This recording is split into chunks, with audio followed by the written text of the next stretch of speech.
আসসালামু আলাইকুম। সংবাদে আপনাদের সবাইকে স্বাগত জানাচ্ছি। আমি ফিরোজ তোহা। শুরুতেই আরবে কেবলস সংবাদ শিরোনাম। বাংলাদেশের সর্বশেষ গুরুত্বপূর্ণ আপডেট সংবাদে আপনাকে স্বাগত। শুরুতেই সংবাদ শিরোনাম, পরে বিস্তারিত। প্রথমেই জানাবো, হু হু করে ঢুকছে পানি, 10 গ্রাম প্লাবিত। টানা 4 দিনের বৃষ্টিপাত এবং উজান থেকে নেমে আসা পানিতে কুশিয়ারা নদীর পানি বিপদসীমার 17 সেন্টিমিটার উপর দিয়ে প্রবাহিত হচ্ছে। এতে নদীর তীরবর্তী জগন্নাথপুর উপজেলার পাইলগাঁও, রানীগঞ্জ এবং আশারকান্দি ইউনিয়নে নিম্নাঞ্চল প্লাবিত হয়ে বন্যা পরিস্থিতির সৃষ্টি হয়েছে। এরপর জানাবো, বন্যায় চট্টগ্রামে ক্ষতির পরিমাণ শত শত কোটি টাকা। টানা ভারী বৃষ্টিপাত এবং পাহাড়ি ঢালা আকস্মিক বন্যার পানিতে চট্টগ্রামের কৃষি এবং মৎস্য খাতে হাজার হাজার কোটি টাকার ক্ষতি হয়েছে বলে জানা গেছে। প্রাথমিক হিসেবে 153টি ইউনিয়নে 9,933টি পুকুর, দিঘি ও মৎস্য খামার ভেসে গিয়ে ক্ষতি হয়েছে শত কোটি টাকার উপরে। এদিকে টানা বৃষ্টি আর কতদিন স্থায়ী থাকবে জানালো আবহাওয়া অধিদপ্তর। দেশের বিভিন্ন অঞ্চলে কয়েকদিন ধরে চলা টানা বৃষ্টি আরও কিছুদিন অব্যাহত থাকতে পারে বলে জানিয়েছে বাংলাদেশের আবহাওয়া অধিদপ্তর। তবে ধীরে ধীরে অর্থাৎ 14 জুলাই থেকে পরিস্থিতির কিছুটা উন্নতি হতে পারে বলে জানিয়েছে আবহাওয়া অধিদপ্তর। এবারে জানাবো, বরিশালে থানায় হামলার ঘটনায় গ্রেপ্তার বেড়ে 23। বরিশালের আগলঝরা থানায় হামলা, ভাঙচুর এবং পুলিশ সদস্যদের মারধরের ঘটনায় দায়েরকৃত মামলায় আরও 5 জনকে গ্রেপ্তার করেছে পুলিশ। নিয়ে গ্রেপ্তারের সংখ্যা দাঁড়িয়েছে 23 জনে। আজ বরিশাল জেলা পুলিশ সুপার কার্যালয় থেকে গণমাধ্যমে পাঠানো এক প্রেস বিজ্ঞপ্তিতে এই তথ্য নিশ্চিত করা হয়েছে।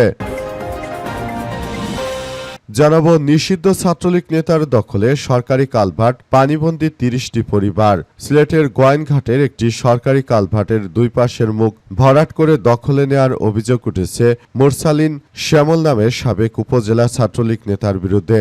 শ্যামল গোয়াইনঘাট উপজেলার ছাত্রলীগের সাবেক সহসভাপতি ছিলেন। এবং সর্বশেষ জানাবো, চুয়াডাঙ্গায় যুবদলের বহিষ্কৃত নেতাকে কুপিয়ে জখম, হাতের কবজি বিচ্ছিন্ন।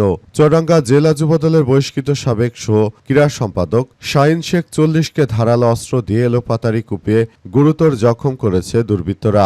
হামলায় তার বাম হাতের কবজি বিচ্ছিন্ন করা হয়েছে। শরীরের বিভিন্ন স্থানে গভীর ক্ষতের পাশাপাশি 2 পায়ের তালু থেকে গোড়ালি পর্যন্ত গুরুতর জখম করা হয়েছে। তিনি আশঙ্কাজনক অবস্থায়, তাকে উন্নত চিকিৎসার জন্য ঢাকার অর্থোপেডিক হাসপাতাল ও পুনর্বাসন প্রতিষ্ঠান পঙ্গু হাসপাতালে পাঠানো হয়েছে। প্রিয় দর্শক, এতক্ষণ শুনছিলেন সংবাদ শিরোনাম, এবারে বিস্তারিত। তবে তার আগে বন্ধুরা, অনুরোধ থাকবে এই সংবাদটিতে একটি লাইক দিন। এই চ্যানেলে আপনি নতুন হয়ে থাকলে আমাদের সংবাদটি দেখতে দেখতে চ্যানেলটি সাবস্ক্রাইব করে রাখুন।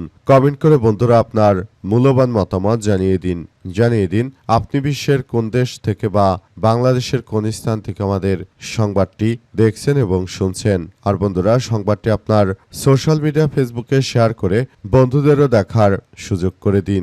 গাজা যুদ্ধে আপনি যদি নিরীহ ফিলিস্তিনিদের ভালোবেসে থাকেন বন্ধুরা, কমেন্টে ইয়েস লিখে পুরো বিশ্বকে আমাদের এই তাজা আপডেটটি দেখার সুযোগ করে দিন। এবারে বিস্তারিত। হু হু করে ঢুকছে পানি, 10 গ্রাম প্লাবিত। টানা 4 দিনের বৃষ্টিপাতে এবং উজান থেকে নেমে আসা পাহাড়ি ঢলের কারণে কুশিয়ারা নদীর পানি বিপদসীমার 17 সেন্টিমিটার উপর দিয়ে প্রবাহিত হচ্ছে। এতে নদীর তীরবর্তী জগন্নাথপুর উপজেলার পাইলগাঁও, রানীগঞ্জ এবং আশারকান্দি ইউনিয়নে নিম্নাঞ্চল প্লাবিত হয়ে বন্যা পরিস্থিতির সৃষ্টি হয়েছে। স্থানীয়রা থেকে জানা গেছে যে পানির তীব্রতা বৃদ্ধি পায় উপজেলার রানীগঞ্জ ইউনিয়নের বালিশ্রী রয়্যাল গ্রামে। একমাত্র পাকা সড়কটি বালিশ্রী গ্রামের প্রাথমিক বিদ্যালয় সংলগ্ন স্থানে ভেঙে গিয়ে প্রবল স্রোতে কুশিয়ারা নদীর পানি প্রবেশ করতে শুরু করেতে 10টি গ্রাম একদম প্লাবিত হয়ে গেছে।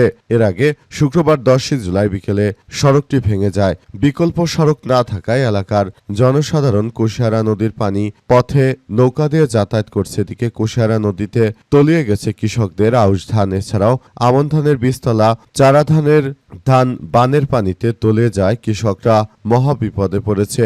বালিশ্রী গ্রামের তোফাজেল হোসেন রোমান বলেছেন যে সড়কটি ভেঙে যাওয়ার কারণে স্কুল কলেজে শিক্ষার্থীরা, চাকরিজীবীরা, সাধারণ সাধারণ মানুষ সবচেয়ে বেশি দুর্ভোগে পড়েছে এবং তারা এখন আর ওই রাস্তা দিয়ে চলাচল করতে পারছে না। অবস্থায় খুবই খারাপ আকার ধারণ করেছে। অবস্থায় সবাই খুবই সতর্ক অবস্থানে রয়েছে। বর্তমানে এই সড়ক মেরামত কবে হবে সেসব বিষয় নিয়ে এখন পর্যন্ত স্পষ্ট কেউ কিছু বার্তা দিতে পারেনি। তাই বিষয়গুলো নিয়ে সবাই খুবই চরম আতঙ্কের মধ্যে রয়েছে। বন্যায় চট্টগ্রামের মাছের ক্ষতি কোটি কোটি টাকা। টানা ভারী বর্ষণ এবং পাহাড়ি ঢলে আকস্মিকভাবে বন্যার সৃষ্টি হয়েছে বাংলাদেশের চট্টগ্রাম অঞ্চলে। আবার এমনকি টানা বৃষ্টিপাতে রাজধানী ঢাকার অবস্থাও খুব খারাপ। অবস্থায় চট্টগ্রামে মাছের ক্ষতি হয়েছে শত শত কোটি টাকা। বন্যায় যে পরিমাণ মাছের ক্ষতি হয়েছে সেই ক্ষতি পুষে উঠতে বাংলাদেশকে আরও অনেক দীর্ঘ সময় অপেক্ষা করতে হবে। অবস্থায় সবকিছু আসলে এখন পর্যন্ত স্পষ্টভাবে বলা যাচ্ছে না যে সবকিছু আসলে কোন দিকে যাবে এবং পুরো বিষয়গুলো কোন দিকে যাচ্ছে সেটি এখন পর্যন্ত বলা যাচ্ছে না। সবকিছু খুবই থমথমে আকার ধারণ করেছে বলে উল্লেখ করা হয়েছে।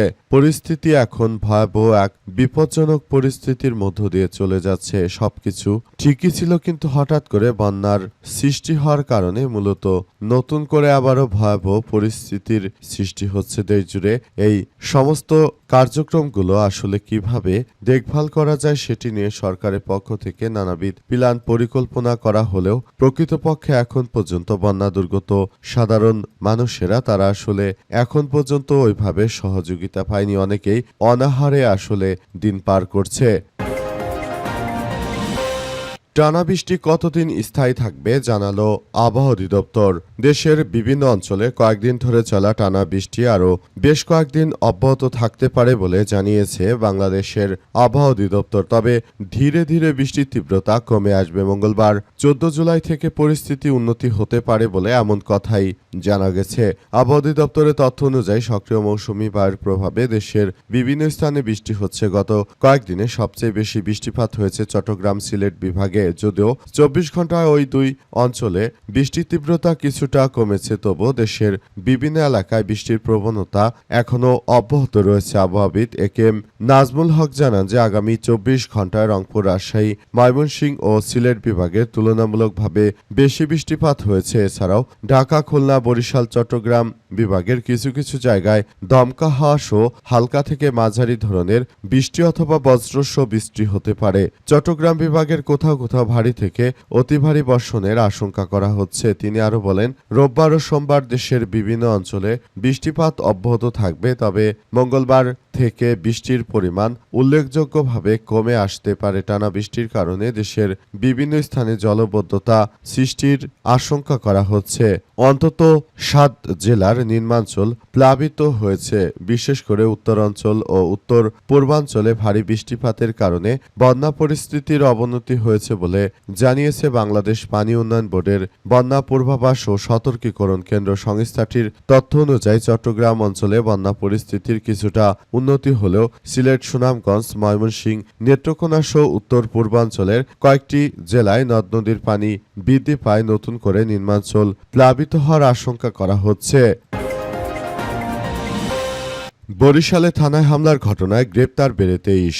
বরিশালের আগলঝরা থানায় হামলা, ভাঙচুর এবং পুলিশ সদস্যদের মারধরের ঘটনায় দায়েরকৃত মামলায় আরও 5 জনকে গ্রেপ্তার করেছে পুলিশ। এই ঘটনায় গ্রেপ্তারের সংখ্যা দাঁড়িয়েছে 23 জনে। আজ বরিশাল জেলা পুলিশ সুপার কার্যালয় থেকে গণমাধ্যমে পাঠানো প্রেস বিজ্ঞপ্তিতেই তথ্য নিশ্চিত করা হয়েছে। এর আগে হামলায়, ভাঙচুর ও অগ্নিসংযোগ, পুলিশ সদস্যদের মারধরের ঘটনায় 343 জনের বিরুদ্ধে আগলঝরা থানায় এসআই ওমর ফারুক বাদী হয়ে মামলা করেন। এর মধ্যে 43 জনের নাম উল্লেখ এবং 300 জনকে অজ্ঞাতনামা আসামি করা হয়েছে।